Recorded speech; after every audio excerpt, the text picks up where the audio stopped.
Cajun Turnbuckle Podcast.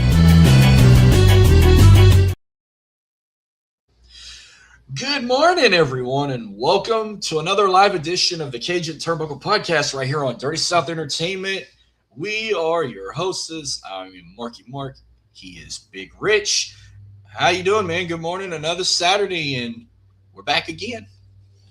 Morning. It's a wet Saturday in Central Texas. But outside of that, man, it should be a fun show.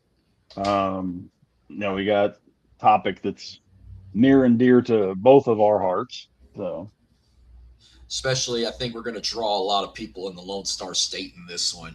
But other than that, we've had scattered showers throughout the week. All the rain we were probably supposed to get in April, we're actually getting this month, and it's nice, but it makes the humidity worse, and I can't stand this humidity out here. very valid point. Very valid point. I mean, it's bad in Waco. I can't imagine what it's like as you get closer to the Gulf. I mean, I'm 3 hours north of Houston, and I know how bad it gets in Houston. So I can only imagine when you're right on the Gulf there how crazy it gets. And we're going to get more today. We're going to get more rain throughout most of next week. We had a bunch this morning. We had some flash flooding right here. I mean, like in the last 6 hours, we've gotten almost 3.5 inches. Man, And it's supposed to stop. It's supposed to stop tomorrow night or tomorrow morning. I'm sorry. And then we're supposed to be good for the week until next weekend. oh yeah. So give us a chance to dry out a little bit, give people a chance to cut their grass and get it parked up again. Well, hopefully it don't rain too much, because I told my mom, because my mom's like, I hope I can cut my grass soon. And I'm like, last I saw, we wasn't going to get no rain for the next 3 days. And I told her Sunday might be your best option. So after Tuesday, you're screwed if you can't get the grass cut anytime sooner. But no, this is something new I wanted to do, on a new segment I wanted to start doing on here. But before we get to all that, we kind of talked about it on open mic, or on Steel City Sports, actually, when I hopped on for that crossover. But a quick recap of an amazing weekend of PLEs we had last week. Well, one PLE and one free show on YouTube. I'll start with Clash in Italy. I don't have much to say, but Clash in Italy I thought was pretty decent. I think it was the Italian crowd that put life in it. It was our first PLE ever, and anytime they do a PLE in Europe, you're going to get the best of the best with the fan base. Look how France made it so fun to watch. The Germans made it fun to watch. The Scottish made it fun to watch. Even the ones in the UK, like when they went to London, made it fun to watch. Well, Italy, I think, needs more. Like, that crowd was something, especially when it come to humming songs. Like, they hummed Brock Lesnar's theme, and it was something magical I've never seen. They even hummed Roman's theme and Sol Ruka's on Raw the next night, because they were still in cheering for 2 days straight. The show alone, I thought the show was really good. There were a couple iffies about endings, like Cody and Gunther. Very good match, shitty ending with the whole referee didn't see his leg under the rope. Rhea and Jade actually wasn't bad. I thought the baddies getting involved and Charlotte getting involved made it a little more interesting and wasn't a snooze fest. Brock and Oba, I had a feeling it was going to be a squash match. It wasn't as bad as what I thought, but I don't think it was bad enough that I hated it. I'm going to give it, but I did give it the worst match of the night. Really? Soruka and Becky was a shocker. I mean, winning the Intercontinental Championship shocked us all. I thought they were going to leave it on Becky a little more, but that just shows Becky can build stars, making her a transitional champion. Look what she did with Lyra Valkyria. She did with AJ Lee, and with what's her face? Oh, the one that was with Otis and Maxine Dupree. Maxine Dupree. Made them relevant stars, and she did the same with Sol Ruka. And then the main event, Tribal Combat, I mean, they could have delivered more. It wasn't bad. It's just the ending was confusing when you had Solo and MFT sitting at ringside, and you're like, okay, is he going to go back with them, or is he going to align with Roman and the Usos? And everyone thought Silla was going to debut, and he didn't show up. But it wasn't a bad show, but I feel like they could have did more. But that's all I got to say on Clash in Italy. Yeah. Excuse me. My goodness. I apologize. Yeah, I mean, the show was okay. Um, my worst match of the night, and as much as I love Rhea, Jade brings it down that much. Um, she's just bad. I'm sorry. She's just horrible. Um, it's just not nothing that she's involved with. And I told you guys last week, I feel bad for Michin. I feel bad for Mia Yim because she's one of the best wrestlers they've got, and they got her buried in this whole baddies thing. Brock and Oba, we knew. I mean, they're not going to put a 60-minute Flair Steamboat Classic on. That's just not going to happen. I think it served its purpose, though. Big question is, do we get round 3? I think we do at SummerSlam, but I've also heard other conceivabilities at SummerSlam. Becky and Sol Ruka, I'm with you. I was very surprised. We both figured that Becky would continue. The fans are into Sol Ruka. They really are. So I'm curious to see. She's got a lot of potential. You can tell the potential's there. If they can find her, and Javon Evans are kind of on the same level, that if they can fine tune those rough edges, they could turn into really, really good wrestlers. Cody and Gunther, I get what they were doing. I get what they were doing. The biggest thing, though, I'm still trying to figure out the end game. Uh, you know, is Gunther going to win the title? Is Sammy going to cost Gunther the title or cost Cody the title? Which is what I'm thinking more and more. And my biggest question to you and to everyone that's listening, do you have any desire to see a Cody Rhodes Sami Zayn feud? Well, first off, can you hear me good? Yeah, I hear you fine. Okay, because my mic was somehow unplugged at one point. When I plugged it back in, somehow I lost audio on the headphones, so I turned my computer volume on, and now I heard you clear as soon. But the fact that it's going to Saudi, the next one, I feel like it's going to be a triple threat with Cody, Gunther, and Sammy, or they might do Sammy and Cody one-on-one. That's what I believe. Well, but I'm curious because with what happened last night, next week, last night on SmackDown, I'll give a little bit of a teaser here. Next week, Gunther is going to name his stipulation of what he'll fight Cody, but he wants a stipulation. He's going to name the stipulation next week, and then the following week when they're in Kansas City, they're going to have the match on SmackDown. So you're going to have a world title match on SmackDown, which is probably one of the smartest things to do when they're trying to eat 3 freaking hours, which is way too long. That if they could have Cody and Gunther go 45 minutes, that alleviates a lot of that. I'm a little bit at a loss on this thing, but we'll see where it goes. And then, other than that, Noche de los Grandes, first 3 matches, I mean, good matches. I mean, we crowned 3 new champions. I called it. Rey Fenix, they finally put a belt on him since he came to WWE. He's the Cruiserweight champion, AAA. Vikingo being the Latin American champion wasn't really a surprise, but it's like Wagner was champion since Triple Mania. He'd been having it for a while. And then he got his little son, Vikingo, which I don't think there's really an age limit to wrestle in Mexico because I think he's still a teenager. And then the War Raiders kind of was like a toss-up, like, can they really win it? Can they not? But, yeah, they're going to split Psycho Circus up. Looks like Pagano and Psycho Clown are going to no longer be a tag team, and they might feud. But that main event delivered in every perspective way we said it would. The build-up for the last several months was just magic. Undertaker, hands down, best booker, better than Triple H. He has taken Triple H to a whole nother level. And it gave me a WrestleMania vibe, but on a higher level with this Chad Ludwig feud over the gimmick. the build up to it, like their introductions where they each had like mariachi bands playing them to the ring for 30 plus minutes. I believe we got our match of the year right here. I know a lot of people are like, it was very good, but I don't know. Was it better than Takeshi and Okada at Double or Nothing, or was it better than this match? I put this match up there with like Undertaker, Shawn Michaels from WrestleMania 25. That's how much talent, how much it delivered for me. It was so brutal. They both had severe, like, I'm sure they both needed stitches and staples. You saw their faces had gashes in their heads or on the side of their face.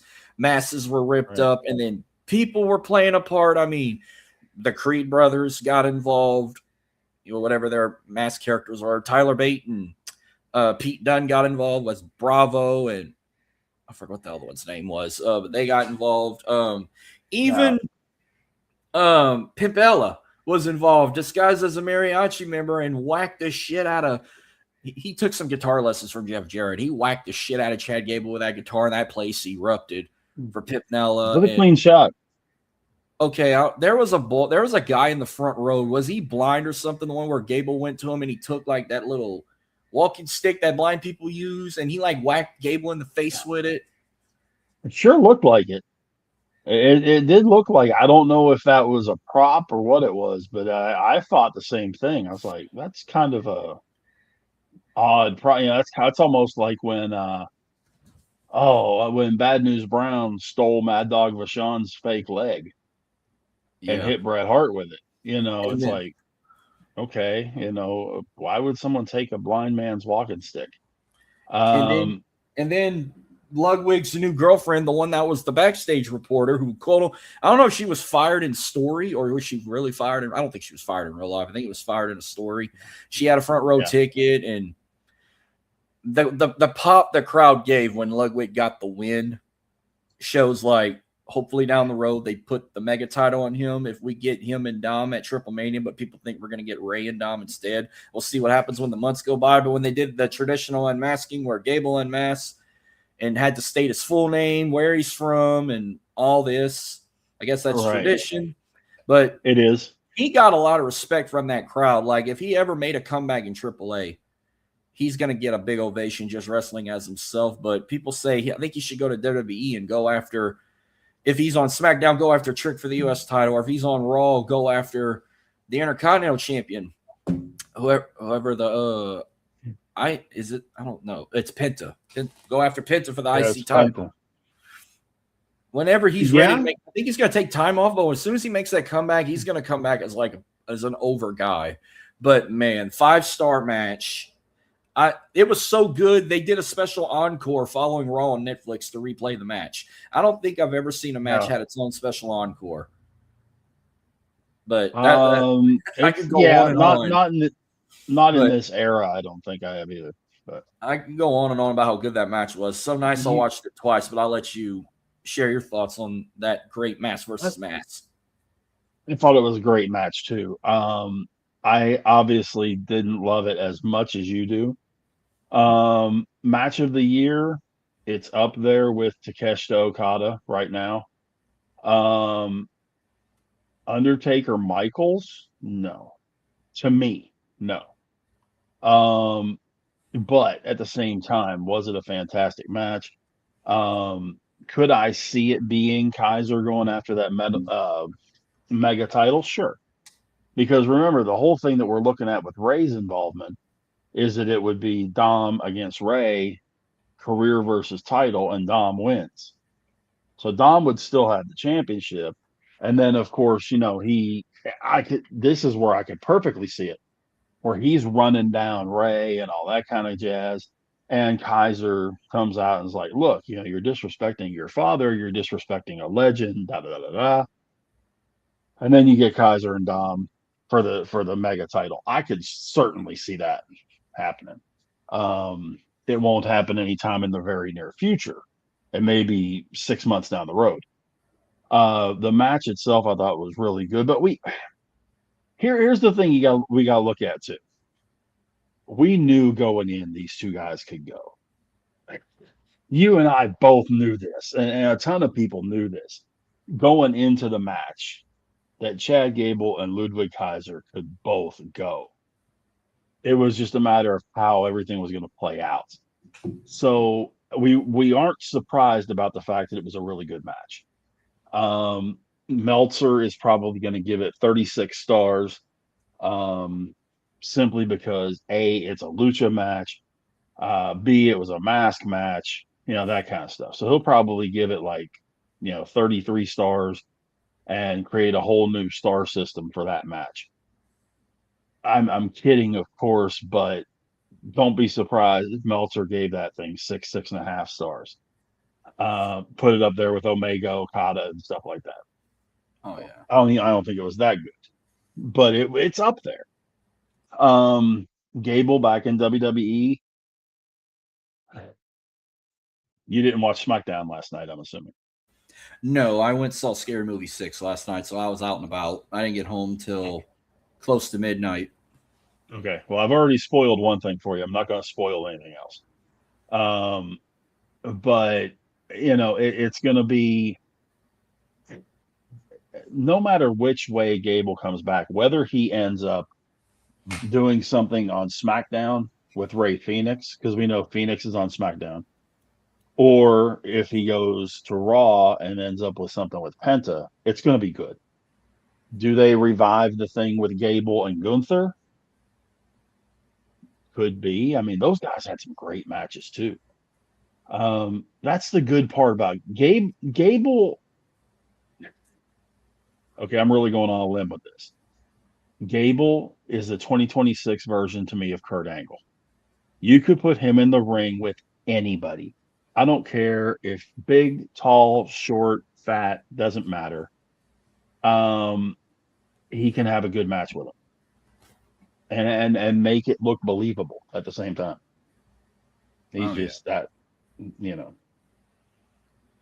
All right. Well, moving forward, this was something new I wanted to start doing. We actually were going to try and do this a month ago before you had a little hiatus personally, where you were out for like a couple of weeks. So I kind of put it on hold.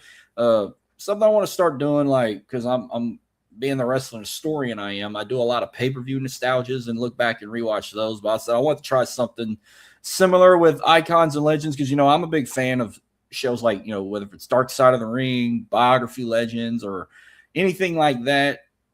I wanted to try something new. You can call it like a wrestling 101 thing, or like something that involves Legends of Wrestling, which that was the name of a video game. But I wanted to start doing nostalgias on like iconic superstars or teams, tree of factions or families or anything like that. And I figured, why don't we start something on your end of the bargain?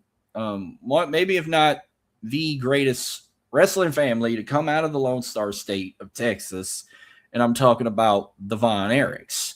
And luckily, a guy like you lived to see these guys. You grew up in the area where they took over Dallas, not just Dallas-Fort Worth. They took over basically the entire Lone Star State, and with the territory, World Class Championship Wrestling, or it was Sportatorium Wrestling at the time. But before I kind of go through like a timeline of all this, just give me like a quick reaction on your take with seeing the Von Erichs growing up and so forth. Man, the Von Erichs ran Texas. They really did, especially starting in about 83, when the Freebirds thing happened. You couldn't turn around without having somebody talk about the Von Erichs. Those guys were as big as the Cowboys and the Rangers and the Astros. And I mean, they were the stuff. David was looked at in the same light as Nolan Ryan, or Sam Houston, or George Strait wasn't quite to that point yet, so I can't really say George Strait. But the way people look at George Strait in Texas now, that's the way they looked at David Von Erich in the early 80s. Those guys couldn't go anywhere. They literally had to shut down Six Flags Over Texas one day so that they could go and spend time there with their family, so that they wouldn't get mobbed by the fans, if that tells you anything. Yeah, I mean, it was just insane. With what I've seen on any documentary I've watched on them over the years, they were the damn Beatles of Texas, basically. They were. Kerry came in 82. David had been around for a little while. He had been around since about 78, 79. And he was being groomed to be the NWA world champion. He had some really strong matches with Harley Race. If you ever get a chance, and this was, I believe, 82, but if you ever get a chance to see heel David Von Erich and heel Kerry Von Erich in Florida, you can see why they were so up on David. Because in Texas, it was no big deal. He went to Florida and people wouldn't have thrown water on him if he was on fire.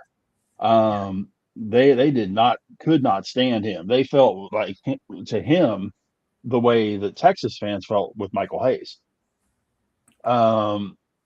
Kerry, Kevin had been around for a while. Kerry came in 82. Green as grass, had the physique from day one. But he was green as grass, but he was learning.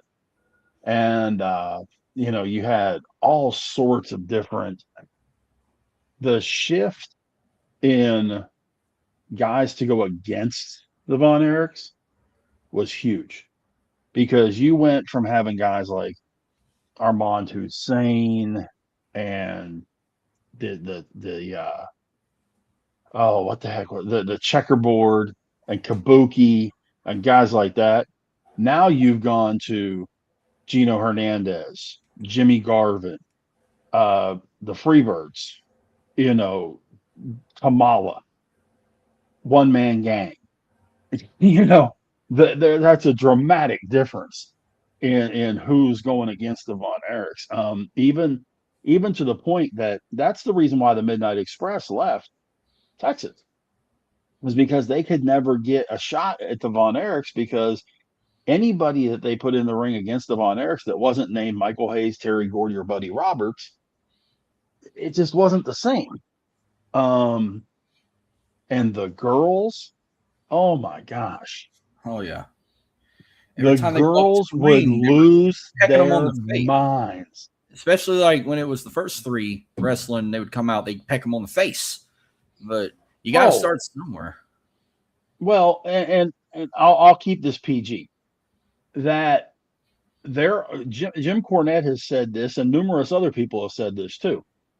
The Von Erichs had about as much romantic contact going down to the ring as most porn stars did on their films. The girls were all over them, touching them, kissing them, rubbing them, all that kind of stuff. It was insane. And I saw a lot of it being there. Of course, one of the other things that was cool about the territories, and I'm sure you remember this, Mark. Remember when the promotions would come to like a high school in your area, or come to the VFW or the National Guard Armory or whatever? They came to our high school twice a year. So not only did I see the Sportatorium and Will Rogers Coliseum on Monday and Friday nights, but then they'd be at Sam Houston High School a couple times a year. So, and even the girls at the high school losing their minds. And they wouldn't send all three. They might send Kerry and Kevin one time. They might send, Kerry and Mike another time, or whatever it was, But even the teenage girls, people thought the Rock and Roll Express had big girl following. Nah. But also the guys, it was one of those, if you've ever heard, and I'm trying to remember who made the statement first. I think it was Rick Rude. But every guy wanted to be them, and every girl wanted to be with them. Yeah.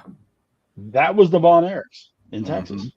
And it wasn't just Dallas-Fort Worth, but that was their base. Yeah. And Von Erichs was not even their real last name. It was Atkinson. Right. Fritz, or Jack was his name. He came from born and raised in Texas, and he was an athlete. He said he was an All-American and played college football at SMU. I think he was a lineman or something.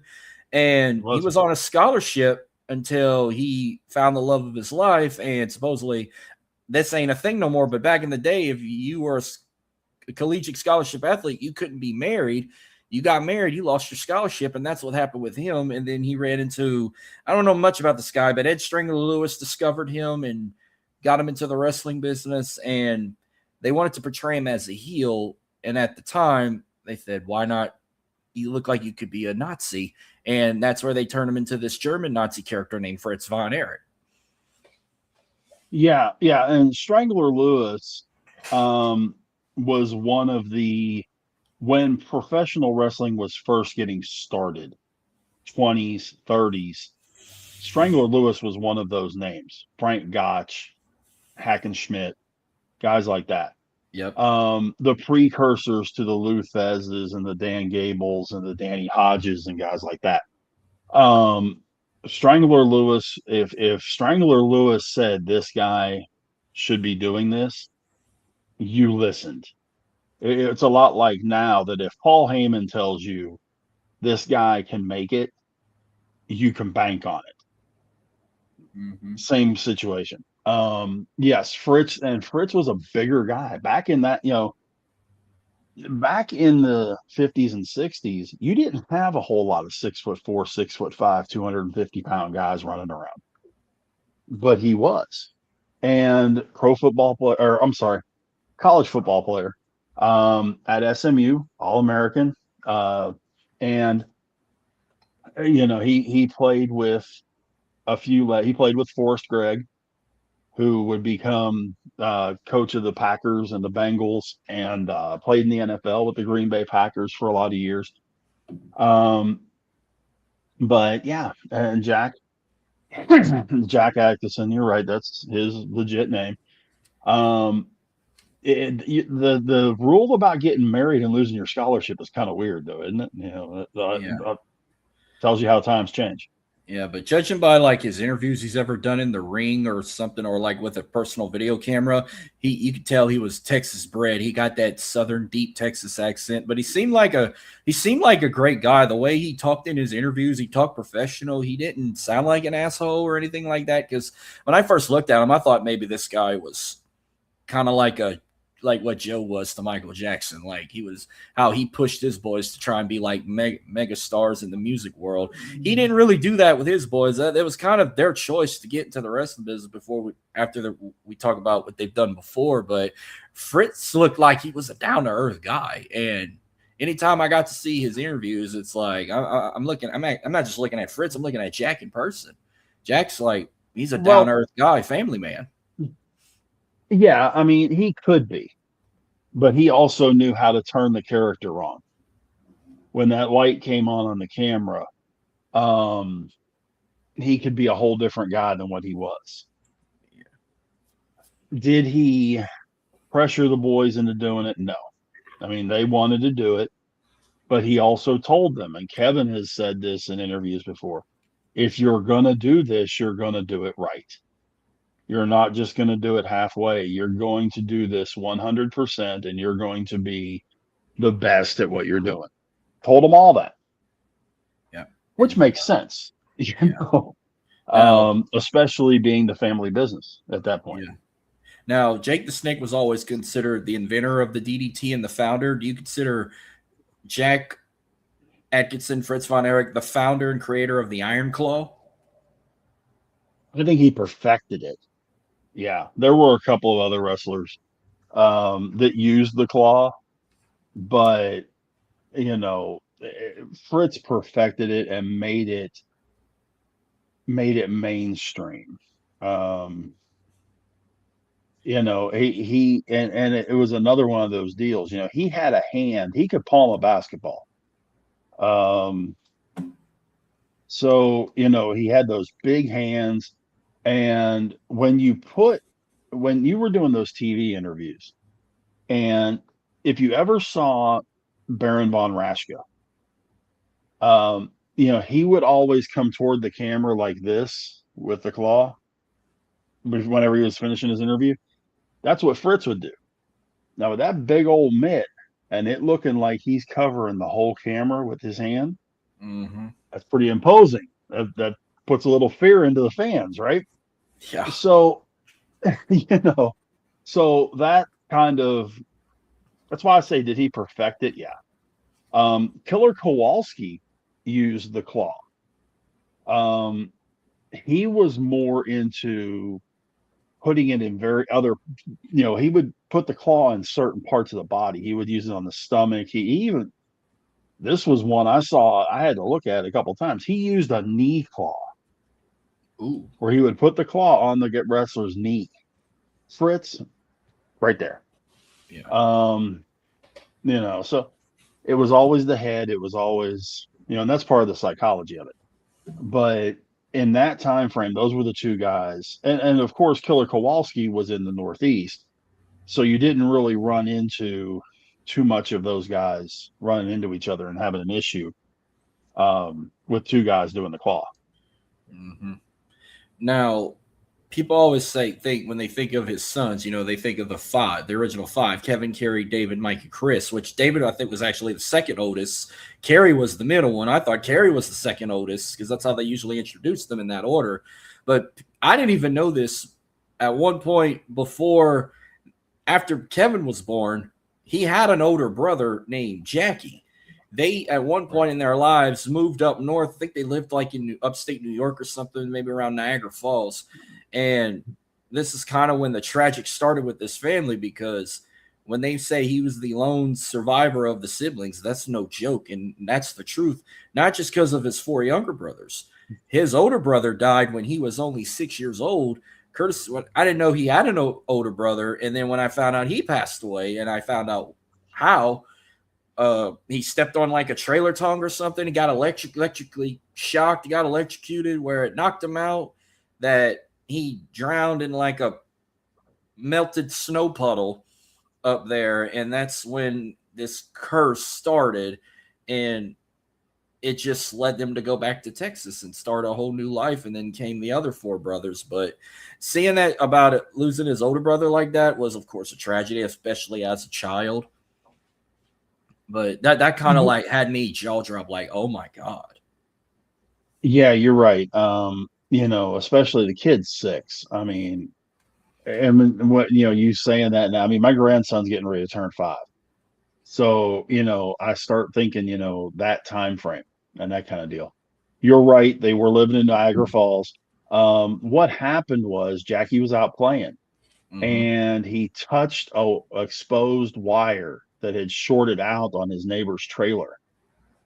And the shock knocked him unconscious and he fell face first into a puddle of snow. And he drowned. Mm-hmm. I mean, there's a lot of different stories about, he put the plug in his mouth and all that. No, that's not what happened. He was out playing and he got electrocuted and then ended up drowning as a result. A really sad story, no matter how you look at it. Yeah. Well, with the 5 brothers, it's like the first 3 are going to be very well known, talk not just in the ring, but as athletes. Because the first 3, when it came to moving back to Texas, Kevin, Kerry, and Dave were gifted athletes. You start with Kevin Von Erich, who, when it comes to football, maybe he was the better football player out of the brothers because he was more for football. David was more known for basketball. Kerry was mainly known for track. Well, Kevin got a scholarship to play running back at North Texas, which back then it was called North Texas State, but it's the Mean Green. You're thinking he was going to be a hell of an athlete, but sadly, a torn ACL his freshman year. And then the following year, sophomore year, he tears the other ACL that ended his football career. Then that started him into the wrestling business, wanting to come. You look at David Von Erich. He was a football star, but he was mainly known as a basketball player. He got a scholarship to play basketball at North Texas. Supposedly he was a 2-sported athlete. I think he was also given a football scholarship as well. But he wanted to wrestle on the side. But when he started making the money, he just like, screw the collegiate life. I want to go be a wrestler. Right. And then when Kerry was so good at football, supposedly he had a scholarship to go play for the Texas Longhorns, but track was his passion, throwing a discus. he got so big, he goes to the University of Houston, the Houston Cougars, to even go be coached under Tom Tellitz, who was also the Olympic coach, and which this was way before my time. They boycotted the 1980 Olympics. He didn't get to go throw discus, and he didn't want to go do it in 84, wait that long. So he got into the wrestling business. When them three were together and magic happened, they always talk about how Kerry had the look. Kevin was a little bit of the lead in charge. He was a little bit of an all-American boy. He had some sort of look. He was good in the ring, and he could pull the girls. But David was the patriarch. David was the mastermind in the ring. David was more of the bigger star out of all the brothers. When Kerry had a love, and Kerry went more over in the future, but Kevin was more of the leader of the brother duo. But that led to them being like a great tag team, and I'll talk more about that. But you got a little backstory about their collegiate careers, then getting into the father's promotion that at one time was Sportatorium Wrestling, and then when he took over, it became World Class Championship Wrestling. Well, it was actually called Big Time Wrestling. Oh, okay. A gentleman named Ed McLemore had the promotion. He owned the Sportatorium. Okay. And Fritz bought the promotion from Ed McLemore. But the college stuff, yeah, you're right. Kevin was a great football player until he blew his knee out. There was talk he could have been a running back in the NFL. He was that good. David was a tremendous basketball player. Of course, David stood 6'7", but I don't think ever weighed more than 230 in his life. So, he was that long, lanky, for current fans, picture Ludwig Kaiser, but about 6 inches taller. They're about 4 inches taller. When you look at Kevin and David, they were the ball and glove kind of sport guys. Kevin was a tremendous baseball player as well. Kerry, yeah, his big thing was track. He was a huge discus thrower, threw shot, but his thing was discus. 80 Olympics, there were people that said he would have been the favorite to win the gold in the 80 Olympics. He was that good. Yeah, the best athlete of the three was Kevin. Mm-hmm. No question about it. David had the wrestling and the wrestling gene, I guess you could say. He had the whole package with it. He was a really good promo. He was excellent in the ring. He could get the crowd going. He could be athletic. Not as athletic as Kevin, but he was a very athletic guy. And then, Kerry, the build, yeah, the athleticism. I mean, the way he could jump around the ring and that kind of stuff, yeah, was never as fast as Kevin and David were. But again, he was depending on when it was, somewhere between 250 and 270. So he was bigger than both of them. Because Kevin usually wrestled about 230, 235. David usually wrestled somewhere in the neighborhood of 220 to 240.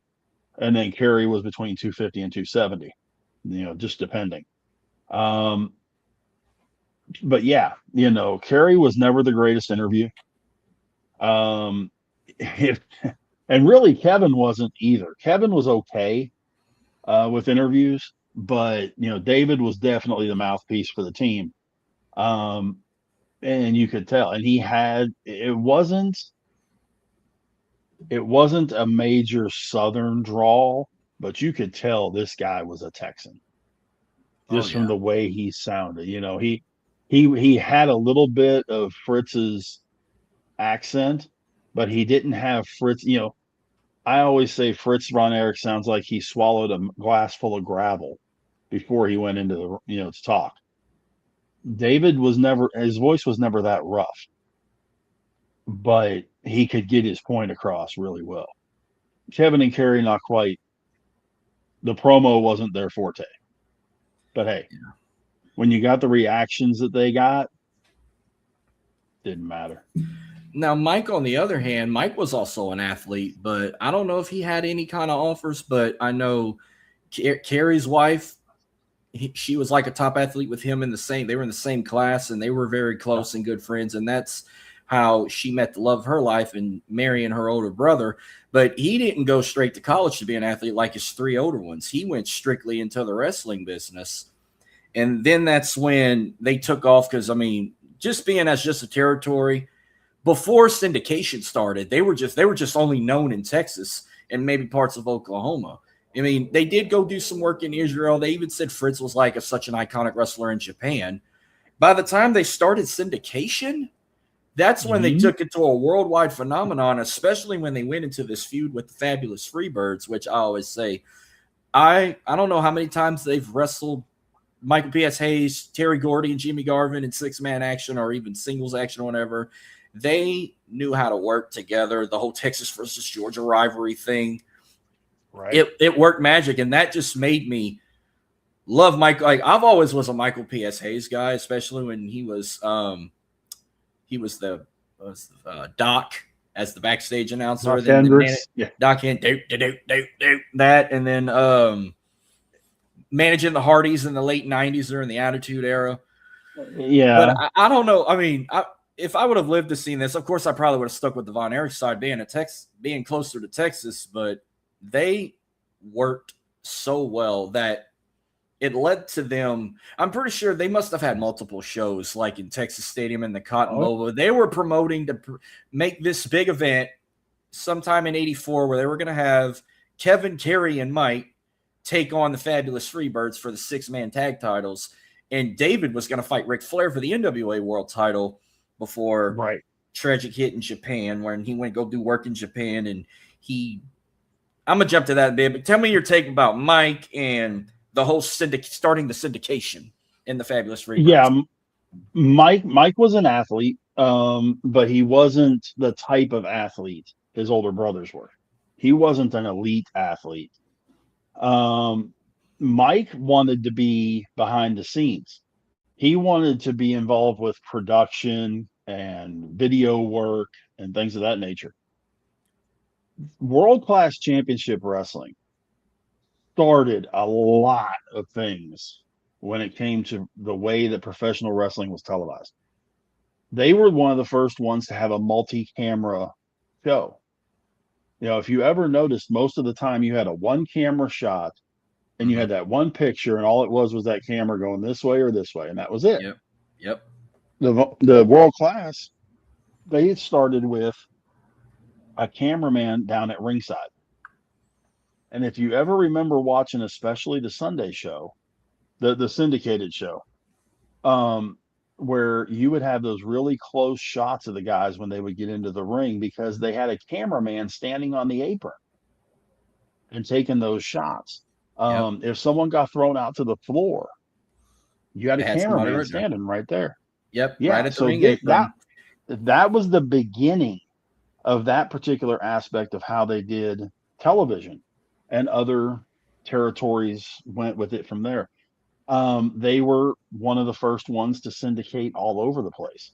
They were putting their shows in New York and in Boston and in Kansas City and in Miami and in Los Angeles and all that. And the way that they did it was they were smart that they only used the one show, because backpedaling a little bit here, you had with World Class, you had a Monday show at World Rogers Coliseum that was all in essence, the build-up show. You had some squash matches, you had a couple of decent matches, you had a lot of interviews, and you had more time to do stuff. It was a 2-hour show. They ran it on Saturday nights at 10 o'clock Central on KTVT, which at the time was the strongest independent station, not named Channel 39, in Texas. Well, Channel 39 just happened to be where they put the syndicated program, which was an independent station owned by the Christian Broadcasting Network. which was the Sportatorium show, which would be recorded on Friday, aired on Sunday.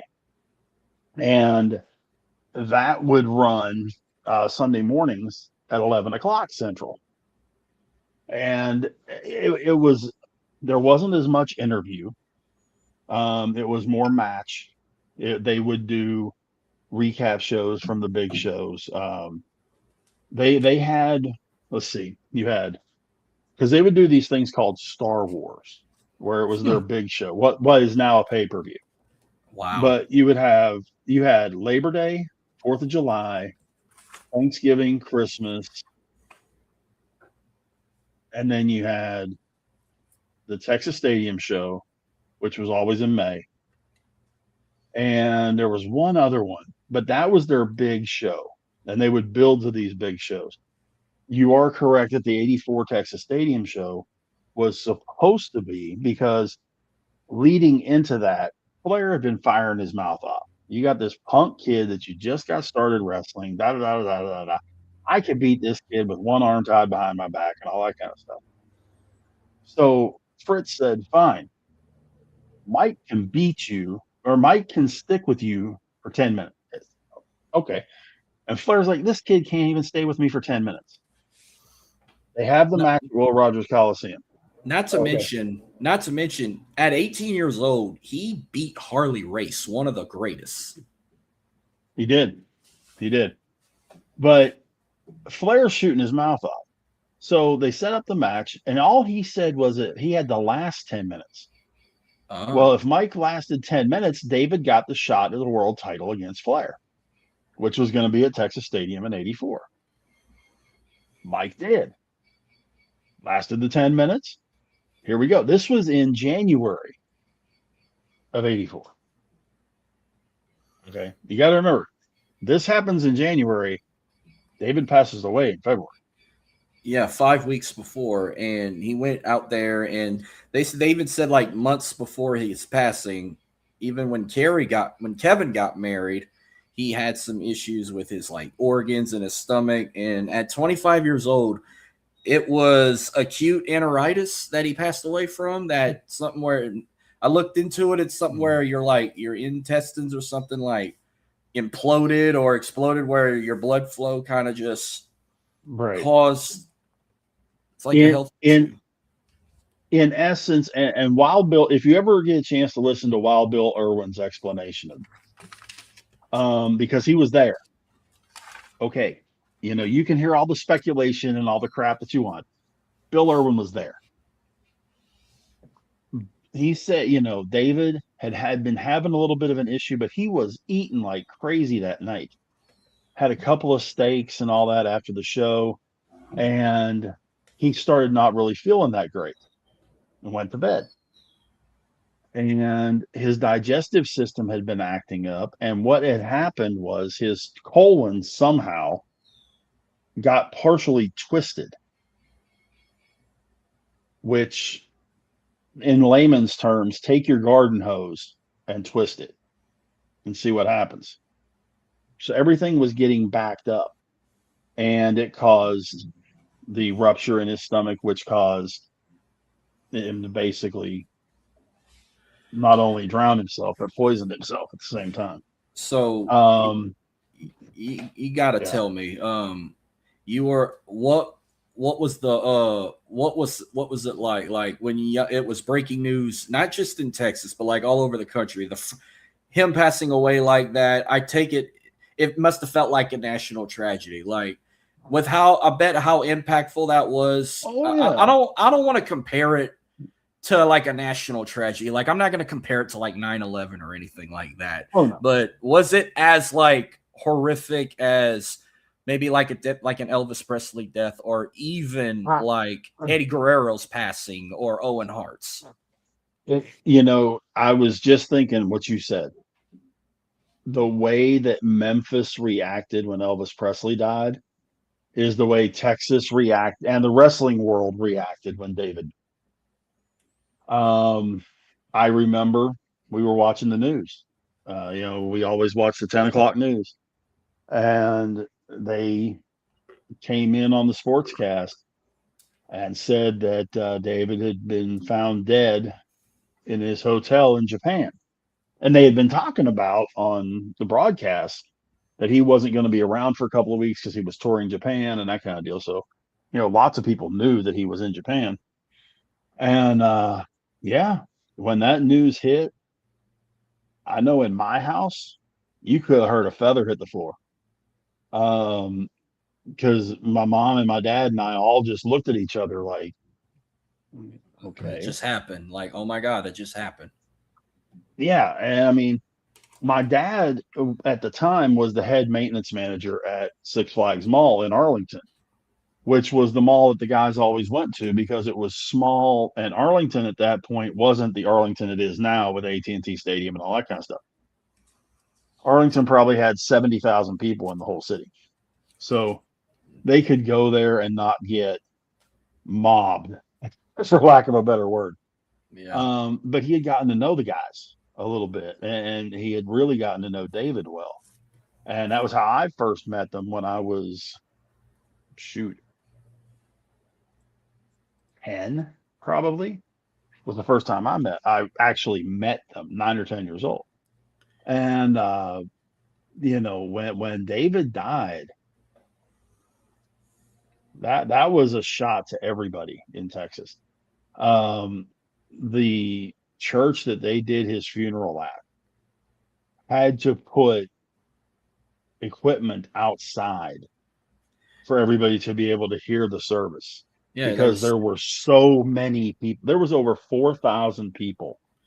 Yeah, they said they had to put a sound system outside it was overfilled capacity. They had people outside listening to the service, and they had highways closed down all the way to the cemetery. And they even had people waiting at the cemetery to see him get laid at his final resting place. Like it was some crazy scene when I rewatched this on Biography Legends on A&E. So it was really wild. I didn't go to the funeral, but I have a friend who did. And he said, Rich, you hope you never see that again. And he said it was just so quiet. And what you did hear was crying. But at the same time, to tell you how much the man was respected in the industry, Ric Flair was at the funeral. Oh, yeah. Harley Race was at the funeral. Giant Baba from Japan was at the funeral. Antonio Inoki, who ran the opposing promotion in Japan, was at the funeral. Mil Mascaras, who owned the biggest promotion in Mexico at that time, was at the funeral.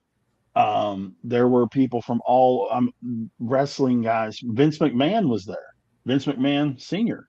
or Jr., was there. Oh, wow. That's how much of an impact David Von Erich and the family had at that point in time on professional wrestling. Because you got to remember, the Freebird Von Erich thing was 4 months old when this happened. 3 months old. It happened Christmas night of '83. This is middle of February in '84. And if you ever get a chance to watch, I know it's on YouTube. If you ever get a chance to watch the episode of World Class that followed David's death, watch Michael Hayes. Because they did these little vignettes with some of the guys. They did one with Michael Hayes. They did one with Terry Gordy. But watch Michael Hayes. Because you could tell, if you really watch it, you can tell how hard it was hitting Michael Hayes. They had a match. They had a match I watched on YouTube. It was a 6-man tag. I think it was after David's death because it was Kevin, Kerry, and Mike in the 6-man tag with the Freebirds, and that might have been the greatest 6-man tag I saw. I think it followed David's death, but well, if you remember when the Freebirds first came in, they were friends with the Von Erichs. Uh-huh. David actually filled in for Buddy Roberts in the 6-man title match Christmas night or Thanksgiving night at Reunion Arena.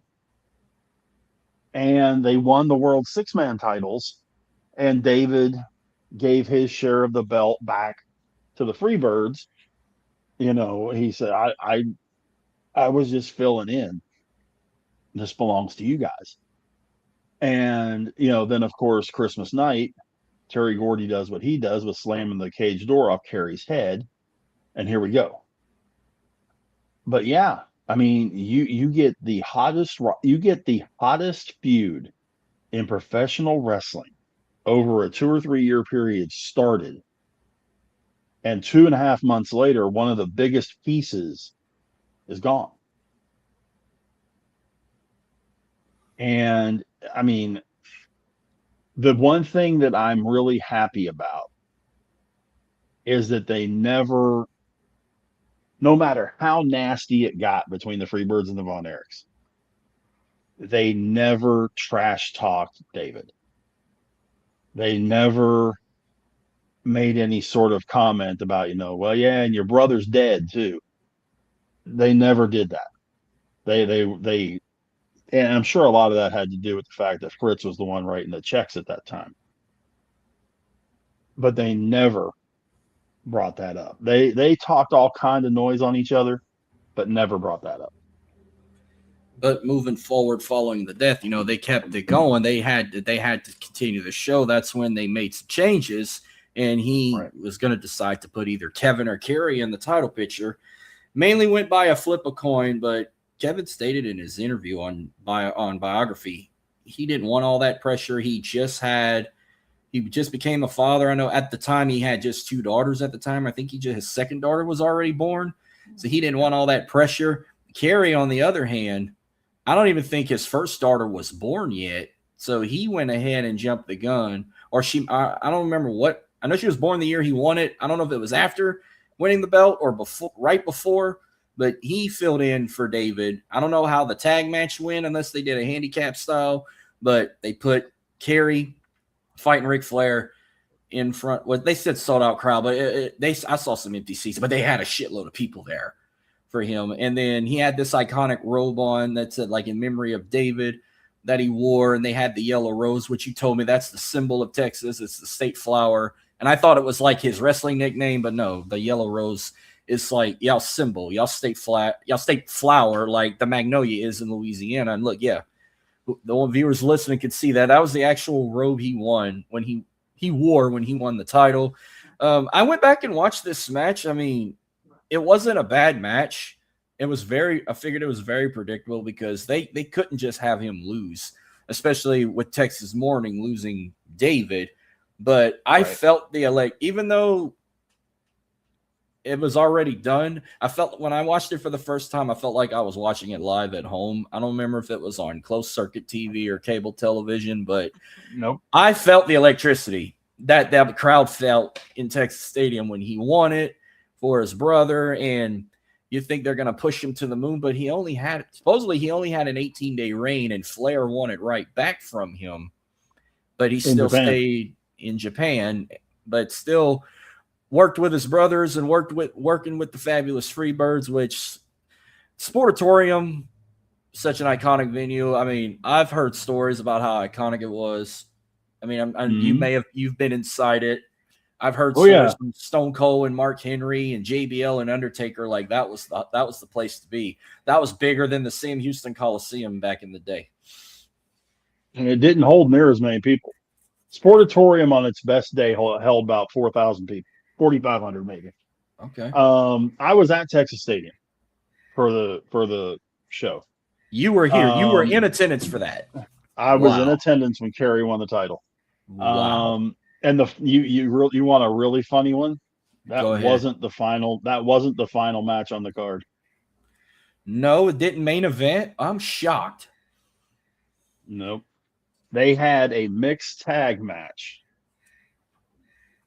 with Scott Casey and Sunshine against Jimmy Garvin and Precious. That's the big mistake you've made. I don't know why this didn't close out. And I mean, you talk about no reaction. the show was long. It was hot. People were ready to just fall out. Perry had just won the title. Everybody's emotions had gone way up here. And then they bring that match out. And it was, to use a statement from another podcast, it was like a fart in church. I It probably would did have not left. go over well at all. I would have probably left after that moment. Like after winning the belt, I probably would have just said, "Okay, I'm done. I don't care for these other matches." I would have left too. Well, but then you turn around, you look at it though. When's the last time you saw anybody win a match with a backslide? Never in person. I've just seen old tapes. I don't think I've seen one since that somebody has won a match with a backslide. It was a fantastic wrestling match. 43 minutes, 18 seconds. Wow. And it was there, no tables, no chairs, Strictly no foreign objects, just no. Yeah. I mean, they were outside the ring, I think, once. Outside of that, it all stayed in the ring. I mean, was Kerry the same kind of wrestler that Ric Flair was? No. Could Kerry put on a 60-minute masterpiece? He put on a 43-minute one that day. If you asked him to do that match every night, I don't think he could do it. But the kind of wrestler that Kerry was, I mean, he had the people. There's no doubt about that. But that stadium, I mean, the matches, the show itself, and I mean, the matches on that card. In fact, I've got the card right here. While you look that up, when you look at this card, I mean, think about this, okay? Okay. You start, just think about the actual stars that are in this match. You have, okay, sorry. While you look that up, I'm gonna bring up. Okay, you found it. Okay, I was about to. They led off the curtain jerker, the first match. Junkyard Dog Missing Link. Huh. That's the first match. Okay. Keep going while I go kick my AC on again. No problem. Then you go to Chris Adams and Garvin. Then you have Chick Donovan and Hacksaw Butch Reed. Kamala against the Great Kabuki. The Super Destroyers against Iceman King Parsons and a guy whose name I refuse to mention. And then you have the Freebirds against, Roberts, Hayes, and Gordy defending the 6-man title against Fritz, Kevin, and Mike. And that was the beginning of Killer Khan being in the area, because after the Von Erichs won, Killer Khan came out and attacked the Von Erichs. And who makes the save but the guy who's in the next match? Kerry. And then, of course, Kerry beats Flair for the title. I mean, 43,000 people. Texas Stadium, with the seats on the floor, you probably could have sold 60,000. But at that point in time, that was the largest crowd to see a wrestling show in the United States. Wow.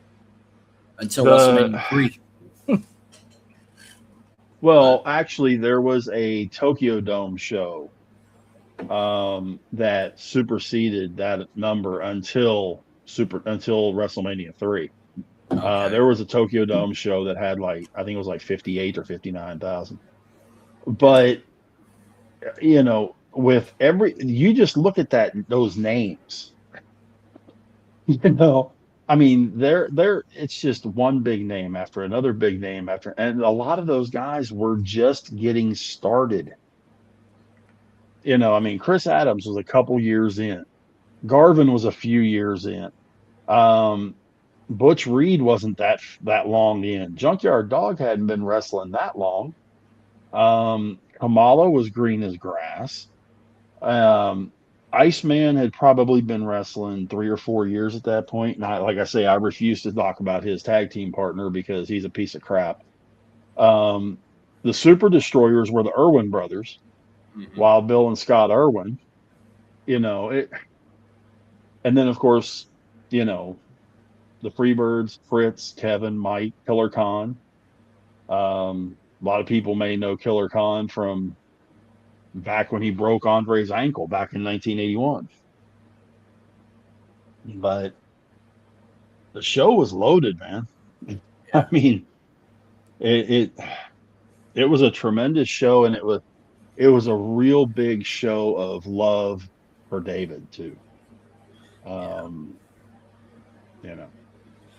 Well, over the years, I'm gonna go to Mike again real quick.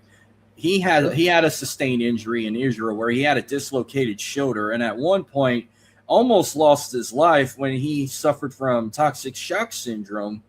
That he was out for quite a while, and I don't know if this was a wrestling show at the Cotton Bowl or this happened around the Texas State Fair.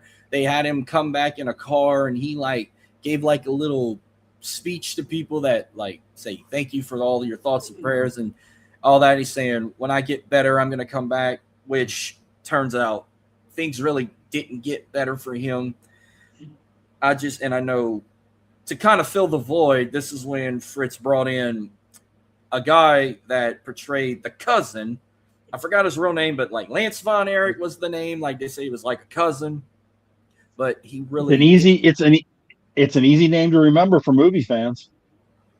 Ricky Vaughn. And Kevin didn't like the idea, but they went with it. On the other hand, Kerry, this is when tables turn on his side. He gets in that motorcycle accident where it fucked his foot up, where at one point they ended up having to amputate it, but they kept it hush-hush, and no one knew. Hell, even I didn't know. During his days when I watched him as the Texas Tornado, which he did make his WWE debut in 1990, I'll get some more on that in a bit, no one, not even Vince, knew he had half a foot off when he got in that motorcycle, drunk driving on a wasn't motorcycle. half. The whole foot, basically. It wasn't that, yeah. He had a prosthetic foot. And no one knew except close people. Yeah. There was about, from what I know, there was about 100 people that knew. Unfortunately, I was one of them. But I also knew that he wanted to get back in the ring because he wanted to get back to doing what he was doing. And he was, obviously he was never the same. If you watch the world-class matches when he came back, he even had one match where the prosthetic actually came off in his boot and he had to cover for it. He tried. He really did. And he was, even with the prosthetic, he was still in pain. It took a long time for him to heal up. The wreck, he had hit a police car from behind. Yeah, he ran into it from behind. Flew over the top of it. Yeah. And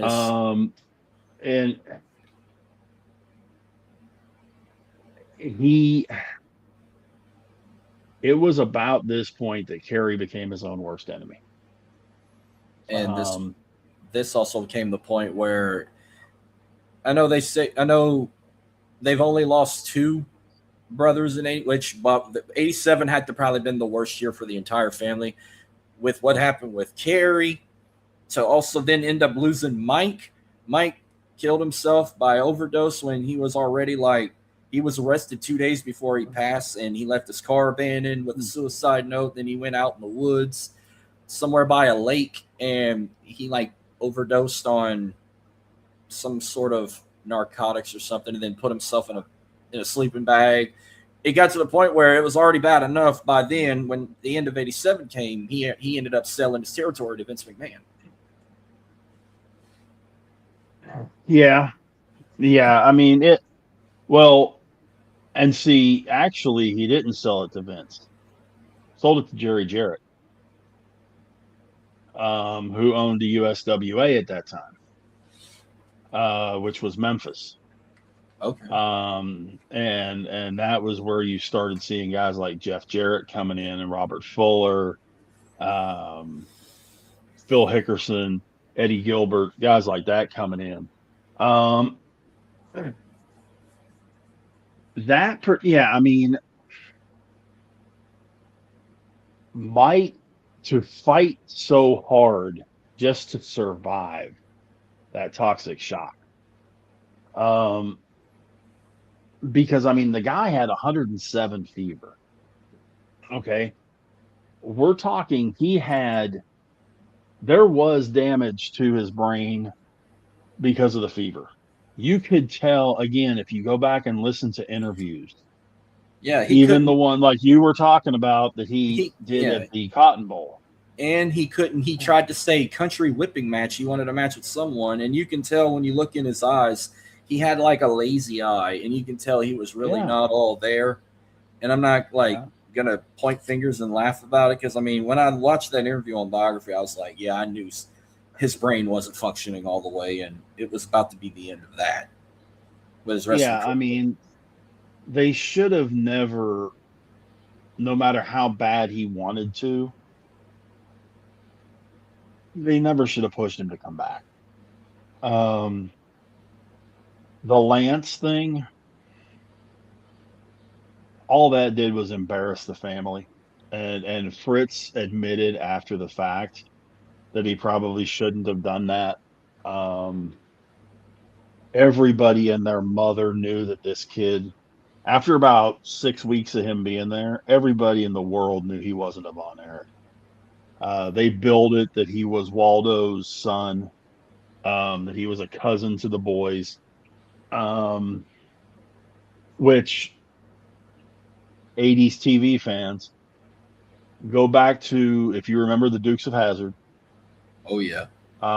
When John Schneider and Tom Wopat left the show because of a contract dispute, they brought in a couple of cousins that nobody bought. I can't even remember their names now, but they brought in a couple of cousins, supposedly of Bo and Luke, and it fell like a lead balloon. Yeah. So did the Lance Von Erich thing.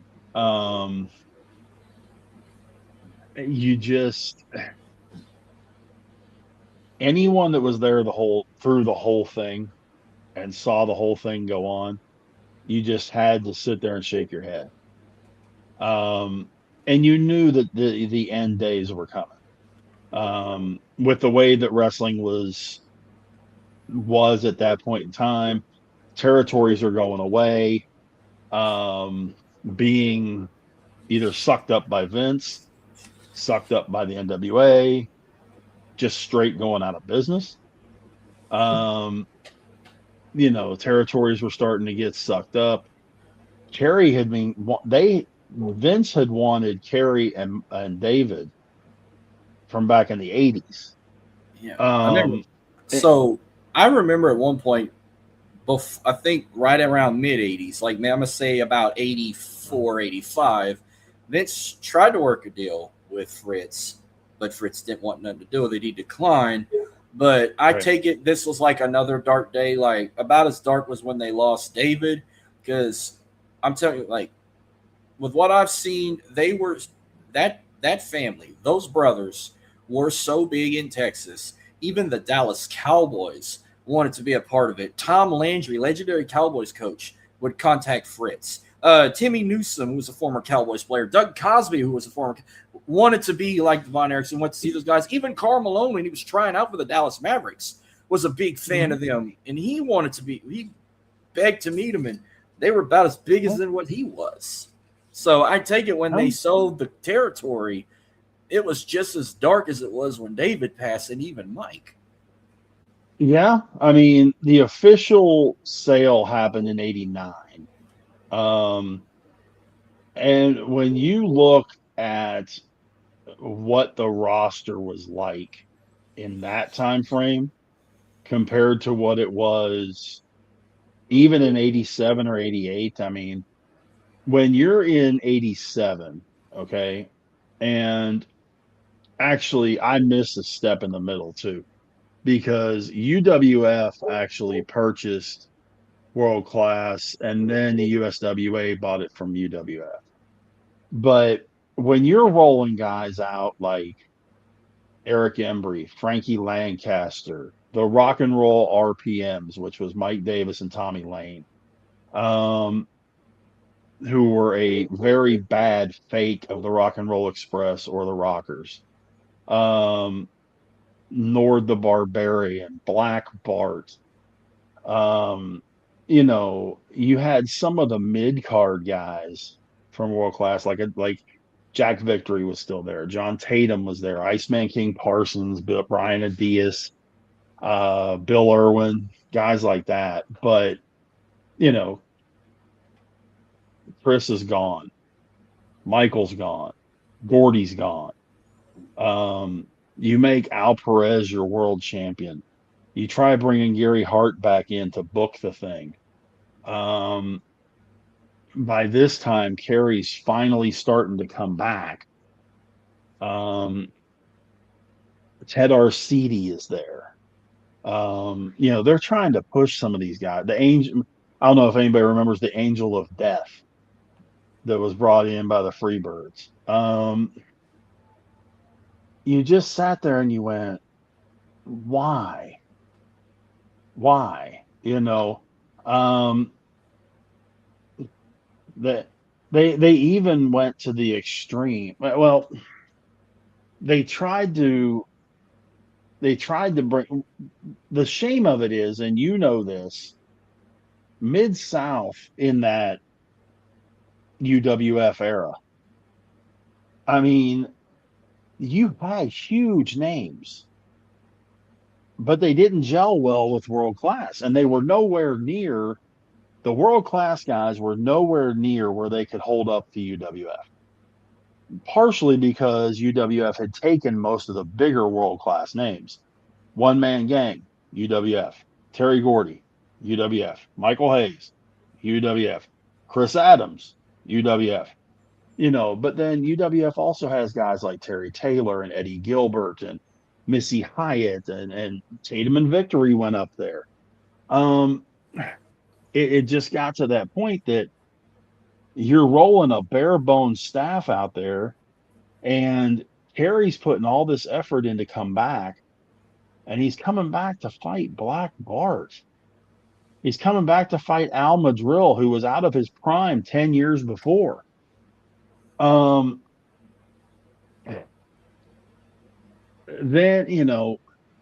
so Kerry ends up beating Al Perez. Okay. They turn Iceman Parsons, turn him into the Blackbird, which, okay, you could see where that was 2026. That would never work. 1988, you bring in the SST, the Samoan SWAT team. Steve Cox, that kind of thing. And the USWA at that point was an AWA affiliate. And that's where you ended up with that whole Clash 3 with the AWA when you had Kerry as the world champion against Lawler. And that was a whole cluster unto itself. So once you got past like 86, you could see the beginning of the end was coming for World Class. Well, then when they get into the 90s, it just keeps getting worse. I'm going to talk about the youngest son that they don't really ever bring up, and they didn't even really talk about in that Iron Claw movie, which good movie, but they didn't give me all the info I wanted. But Chris was the youngest son of Fritz, the youngest of all the brothers. He wanted to be in the business just like them, but he grew up with asthma, and his size, he was just a short, he wasn't going to grow. Like he had a shrinkage. Like he was like 5. I'm probably taller than him. He was like 5'5", probably weighed under 150. He tried to get big like Kerry. He wanted to be more like Kerry. He put in all the work, but he couldn't be as big as Kerry. They gave him a try. Like I think they even tried to make him as a manager at one point. They tried to get him in the ring, but he was just so little, his bones would easily break if he took a bump. Michael Hayes even mentioned that in the interview. And I guess it put him in so much of a depression that he couldn't be like his brothers, that unfortunately sometime in 91, another one that we went to suicide. He went down Mike's trail, went to the same woods, but shot himself in the head. And Kevin found him. Yeah. And then I guess that was probably also just as tragic as the other two brothers' deaths. Fritz, I don't know what their mom's name was, but ever since Chris passed, Boris ended up divorcing Fritz or Jack, thinking this family's curse, blamed him for all the deaths when he didn't push them to be in the rest of the business. I find him innocent. It's just, I don't know if it was pressure from the wrestling business or the family being cursed. I mean, no one really knows what led to all this, but the fact that at the time, you've lost 3 sons, 2 by suicide, and it just don't get any better when the years go by. But when Chris passed, I mean, I'm pretty sure it was the same hype level, or people really didn't know who he was. Well, I mean, they had seen him a couple of times on TV. Harry was Chris's hero, no doubt of that. Everybody had said, that Chris, you were 100% right. Chris wanted to be Kerry. The only problem is he is about almost a foot shorter than Kerry. Did not have the athletic acumen at all. Had the asthma, had the other issues, and he just was never going to be Kerry. If he would have had the aspirations that Mike had, in wanting to be backstage and involved with production and all that kind of stuff, he probably could have been extremely successful with that. But he wanted to be Kerry, and it just wasn't going to happen. No. Foreshadowing a little bit to our discussion, Kevin found all 3 of his brothers. Oh, man. And that's why I'm going to jump to that real quick. I don't get how him and his mom, I'm pretty sure his mother's gone too. Like, she was of age, and I'm pretty sure by now she passed away. But I have those two has to be saints, like, of how much they've been through, especially Kevin, losing all of your brothers, and you're the lone survivor, and you still managed to live life and live through the life of God and believed in him and forgave him, like, being a Christian man, despite losing all of your siblings like that. Like, that's a true saint. And I can imagine what she's been through, losing all of her boys but one, and how she dealt with the pressure. But Doris died in 15.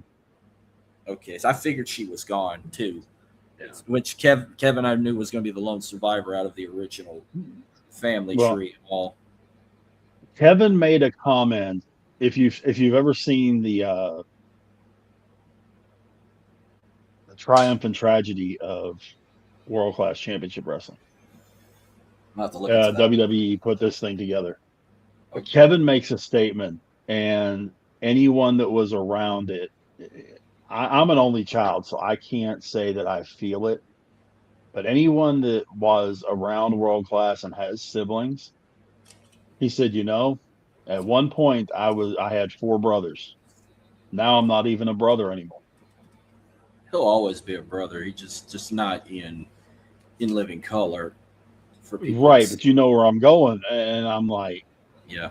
I'm an only child, and that hit me square. I can only imagine what someone that has siblings, it's like, damn. No. Take it from me. I mean, I am the second of 5. I have one Okay. older brother and 3 younger sisters. We're all still here, and I can't imagine. And my parents are still here too, so it's like I can't imagine what that feeling's like. I've never been close to ever losing. I've almost lost my dad once, but he's still around. But maybe the only thing close related of a family member we lost was a great grandma, and my my mom's dad passed away a long time ago, but we wasn't really close to him. But I can't imagine the pressure and how dark it is losing a sibling. I mean, I don't talk. I talk to my older brother every so often. We don't talk a lot. I'm more attached to the baby sister. She's been a part of my life for damn near almost 20 years every single day. The other 2 sisters, we've fought and got along like a pair of siblings. We still talk, and they live not far from me. They live like about an hour away. We still in contact, especially now that they have kids of their own. And Uncle Dirty got to go play with the kids and see them all the time and when they can. So I can't imagine the pressure of losing a sibling. I just can't see it. I know it's got to be hard, just as bad as losing a parent. Yeah, I can't, like I say, I can't compare those two. I lost my dad about 5 years ago on my 50th birthday. Oh man, I'm sorry to hear that. Yeah, that was a brutal phone call to get at 2 a.m. But the sibling end of stuff, and then to lose all of them. I've been very fortunate to I knew Kevin better then. I've gotten a chance to talk to him several times and that kind of stuff. Super nice. Seems like super nice guy. Very, very quiet. But there's just certain topics you can tell if you start to bring up. You can tell from the look in his eyes. Don't bring it up. And you don't. I know they had their share of. I'm not going to say substance abuse. Well, he had no issue with substance abuse. I think the only thing he ever mentioned on TV was when he dealt with pain. He did it the natural way. He grew his own marijuana, where the other brothers have done the worst things you can name. Oh yeah, if the brothers would have all been on weed, that'd have been a whole different discussion.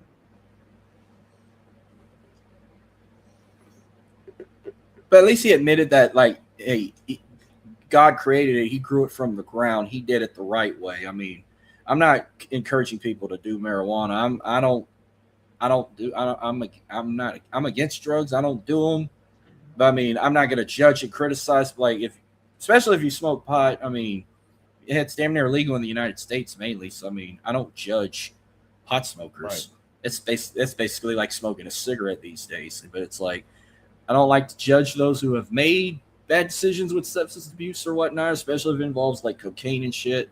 But you might not see me around you a lot if I ever find out you do shit like that. Like, I don't want no part of that, because drugs can lead you to bad shit. Even if I don't even do them, if I'm around them, I feel like I could be in some sort of altercation that can get me in trouble, even if I don't even do them.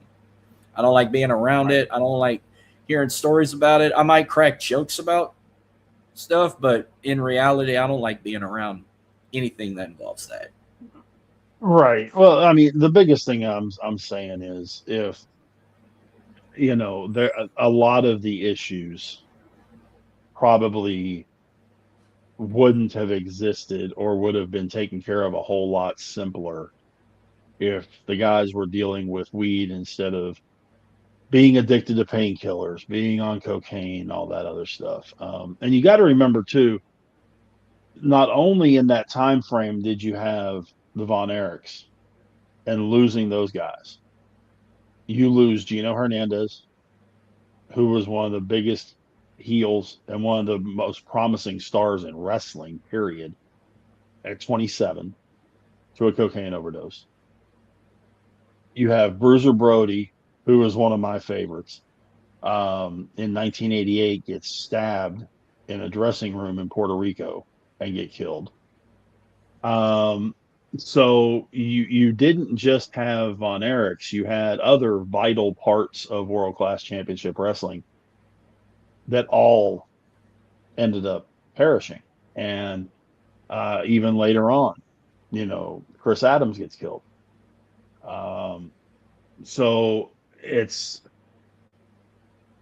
is there a Von Erich / world class curse? I don't know that I'd say it's a curse. It's just a lot of bad stuff happened in one particular organization. You know? Yeah.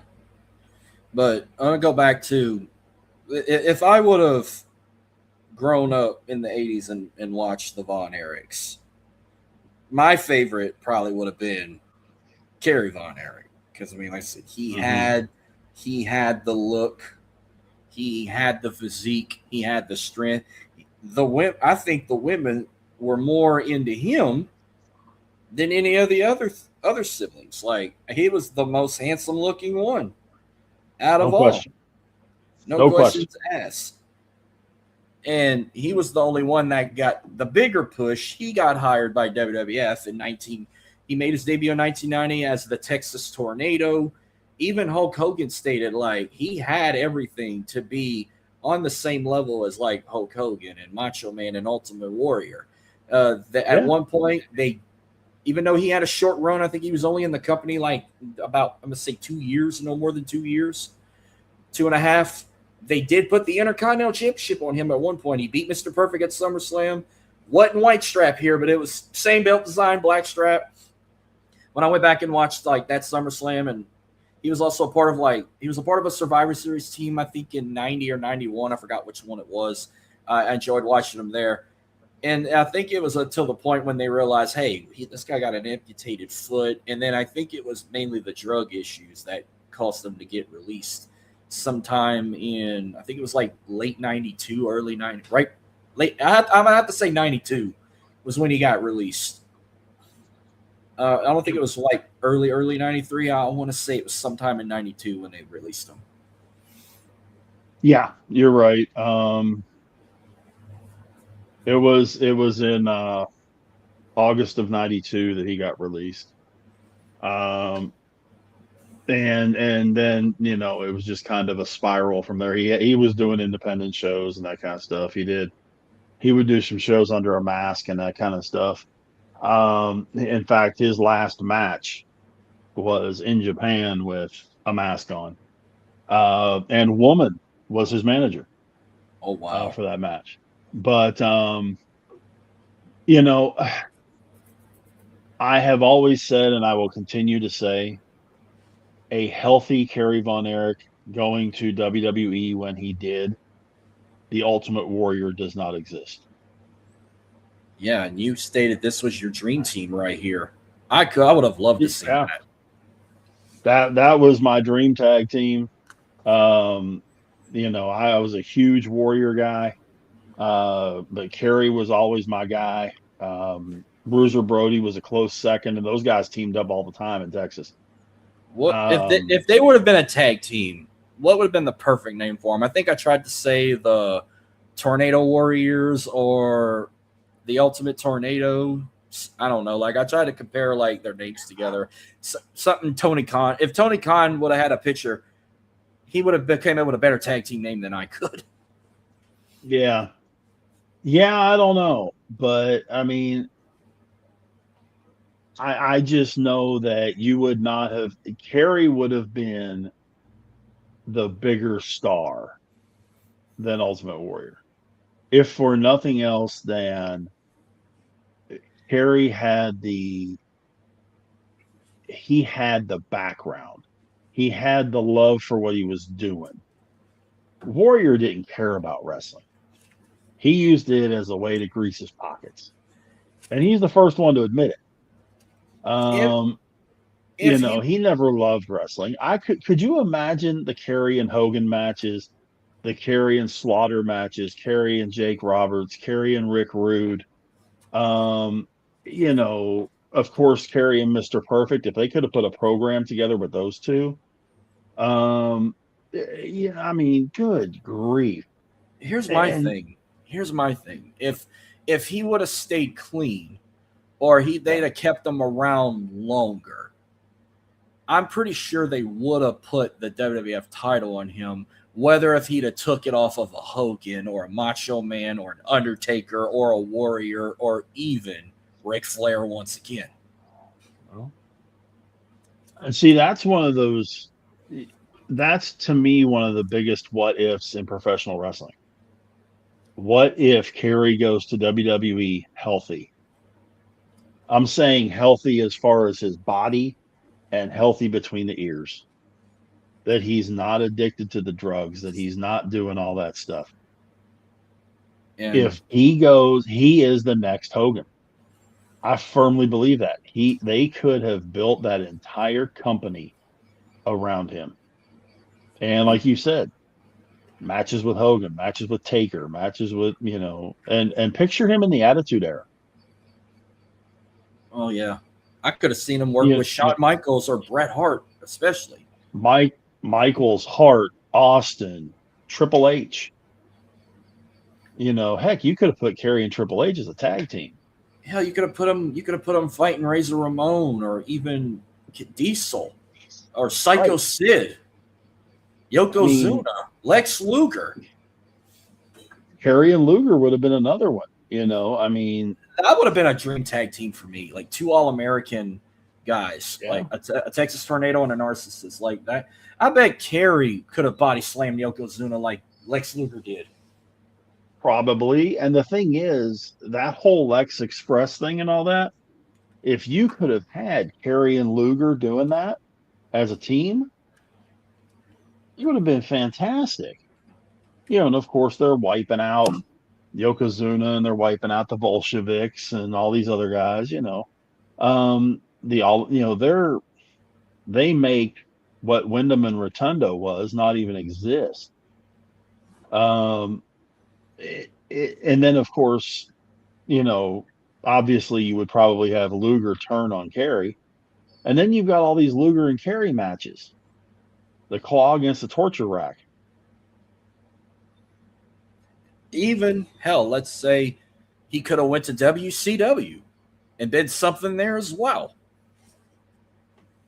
Yeah, but I have the fear that what would have happened to Kerry in WCW would have been what happened to Chris Adams in WCW. Yeah, but because Kerry didn't deal with BS real well. And I realize Vince put a lot of BS out there, but Vince was very direct with everybody. If you ever listen to these guys really talk about Vince, you knew exactly where you stood with Vince.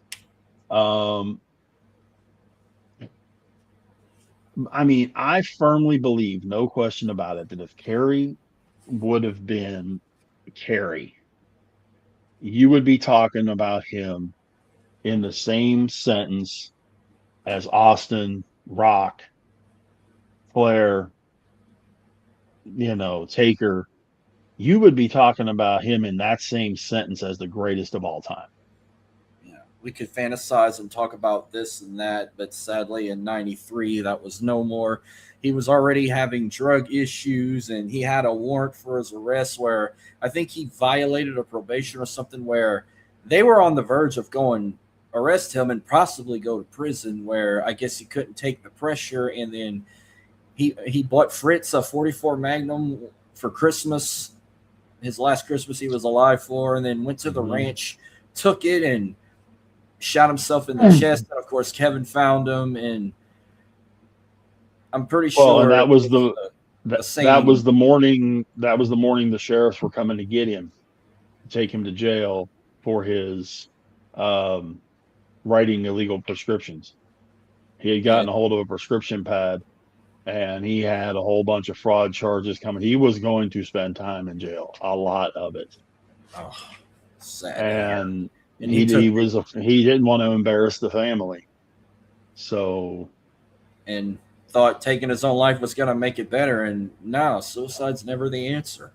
And sadly, that's now 3 brothers that took their own lives. 1 overdosed and 2 shot themselves. And it's just, I take it the 90s was probably worse than the 80s because that may have been the last sibling they lost. But then a few years later, Fritz gets diagnosed with brain cancer and lung cancer, and then he passes away.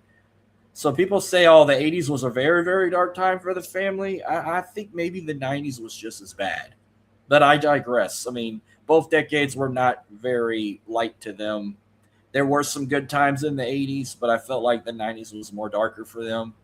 But I think after Fritz passed, I felt like it was more of a, I'm not going to say a healing process for Kevin, but it's like all the weight he had from losing his siblings and all this. It was a big weight off his shoulder because he didn't have to deal with anything like that for a very long time ever again until his mother passed.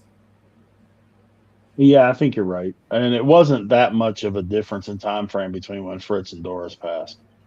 I think you and I have talked about this before. I was around Kerry like 3-4 days before he put the gun in his chest.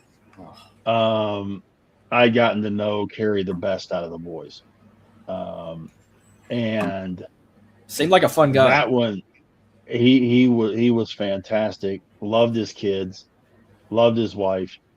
I remember seeing Lacey when she was like, gosh, yeah, no older than my grandson running around. Yeah, and when I saw her at a TNA show that I was covering, when I was working in Peoria, Illinois. And the legacy lived on in the family, starting with Lacey. I remember when she was in TNA, and but never really brought up that she was the daughter, unless I missed something from JB saying, because all I remember when I would watch her on Impact, they would just always say, "Oh, she is the niece of Kevin Von Erich." They never really brought up the daughter of Kerry. They mentioned it the first time she was on. That's it. Yeah, because every time I'd hear, they would just say the niece of legendary wrestler Kevin Von Erich. So I'm thinking, okay, which one was her father? And then it took a few years to realize, oh, it was Kerry, the one I loved the most. But she didn't have a long wrestling career. I remember she tried to get into the WWE. She was in their developmental Florida Championship wrestling for a bit, then went to Ohio Valley, but she got her big break in TNA. She became a Knockouts tag champ with the Beautiful People, but short career. And then you look at Kevin, he's had his 2 oldest sons, Marshall and Ross. I remember seeing those guys in MLW, and then they got into Tony Khan, brought them into AEW, had a few matches here and there, put them with Dustin Rhodes and Sammy Guevara. They formed a faction called the Sons of Texas and became 6-man tag champs. I don't remember if it was at All In, but the last time I saw Marshall and Ross wrestle, it was in the buy-in at All In in Arlington. They teamed up with Dustin Rhodes, and Kevin Von Erich accompanied them to the ring, and he got a big standing ovation. That was the last time I saw them 2 wrestle, really, because I haven't been watching a lot of AEW, and I don't really watch Ring of Honor anymore. So it's like I wish they would bring them up on AEW TV more if they need tag teams, which they got plenty of tag teams in AEW. Well, and they've been doing a lot on Ring of Honor. I wish that Sons of Texas team would have worked, especially if they could have had Dustin in kind of like that J.J. Dillon type role and working with Guevara and Kevin's boys, because they had the perfect 4th person to bring in who is also a son of Texas in Lance Archer. You could have had Archer, Guevara, and the Von Erich boys with Dustin as their lead and their mouthpiece and all that kind of stuff.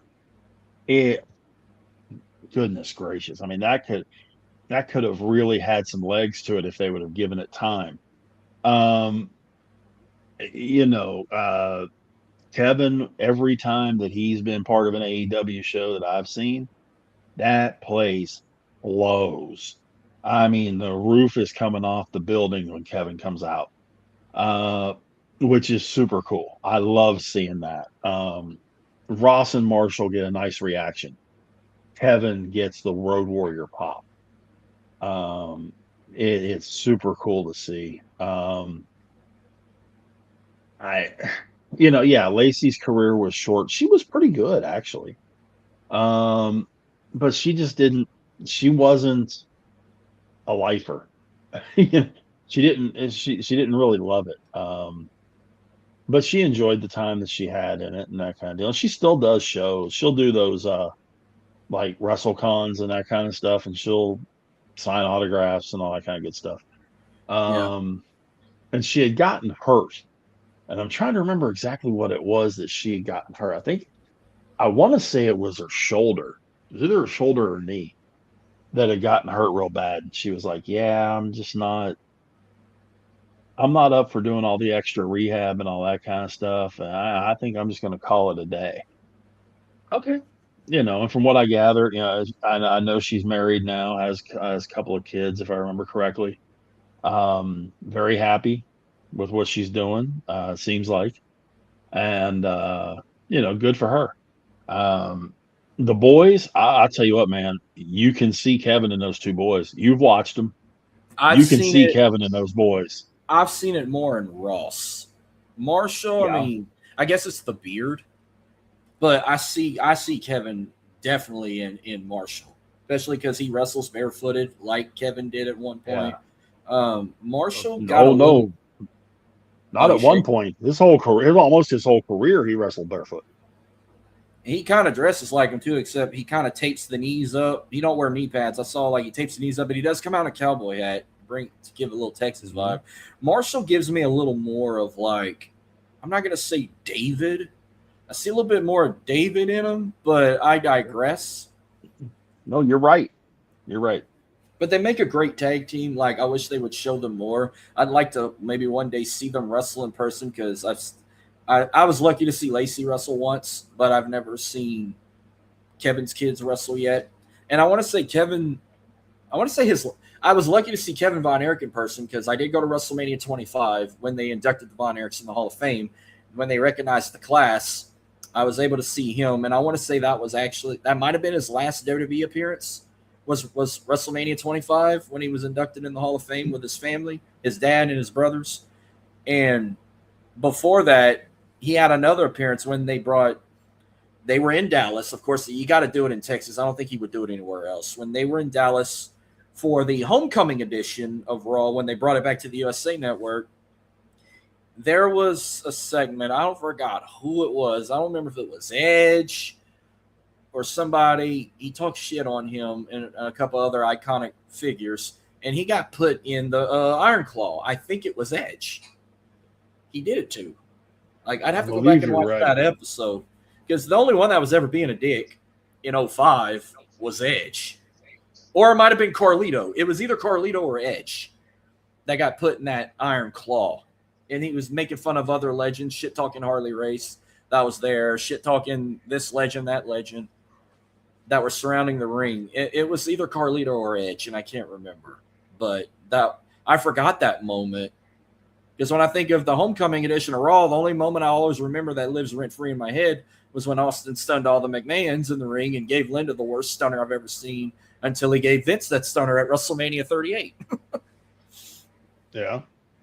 But, yeah, I think that was the last time I think he was ever on WWE television. But the last time I think I saw him on TV at a live actual show was the buy-in for All In last year. Well, yeah, I mean the boys are doing a lot of independent stuff and that kind of deal. Kevin, it seems like it with a few exceptions is just enjoying life with his wife in Hawaii, and I thought they moved back. I thought they moved back. I know he did live in Hawaii for a while, but I think they moved back to Texas. They have property in Texas, but from what I've seen and heard, they get back to Hawaii about as often as they can. So, and yeah, I guess it's that you can take the boy out of Texas, but you can't take Texas out of the boy. Mm-hmm. Because they've got property in the hill country. And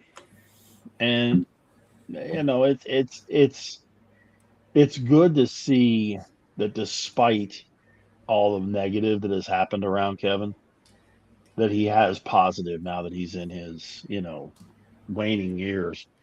Because Kevin's shoot 60, he's 69. I knew he was close to 70. Okay. Yeah. He turned 69 actually May 15th. Okay, so you just had a birthday. Yeah. So, for a 69-year-old guy that's been through all the crap that he's been through. Yeah, I cannot imagine. Well, that's going to wrap up. I figured this was going to be a long talking about this family, but we get to the next edition of this Legend of Wrestling 101, whatever we call it. I don't think it will be as long. Kind of a sneak peek. I wanted to start it with someone you were familiar with from Texas. Well, next week, we're going to do a guy familiar from my home state that was just as big as the Von Erichs, but in Louisiana. We're going to talk Junkyard Dog next week.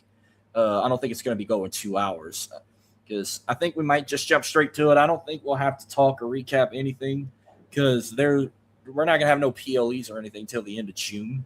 So just for the next couple of weeks, we might have these little Legend of Wrestling 101 talks and just did the Von Erichs finally. I've been waiting to talk about this for a long time, especially with someone who lived this life and knew the guys. And now we're going to do JYD next week, which I'm going to have a lot to say about him. I'm going to have to at least go back and rewatch Dark Side of the Ring on him and reread his book to get ready with what I got to say about him because I do have his book and I've read it. Well, you are correct, though. He was as big in Louisiana as the Von Erichs were in Texas. You're 100% right there. Oh, yeah. We'll do that same time, same place next week. But before we move out, where can they find you at on social media? Twitter, X, whatever we're calling it this week, Big Rich 8371, or on Facebook, just my name, Rich Richardson, or we're all over the place with different shows that we do, whether it be a baseball show we'll be doing tonight with Driving to the Top Productions, or open mic Tuesday nights over there, or a Steel City Sports Talk that I do with my buddy Adam. Marcus was on the show last week, in fact. Talking about the Astros and Pirates series, and we do that on Wednesday nights at 9 Eastern. I didn't even stay up for that walk-off hit. I was asleep when they came back and won the game, and I didn't even know they put in five. Which I had a brain fart when they said they brought Fireman in. I don't even remember who they were talking about. Well, Hader hasn't played all year. Yeah.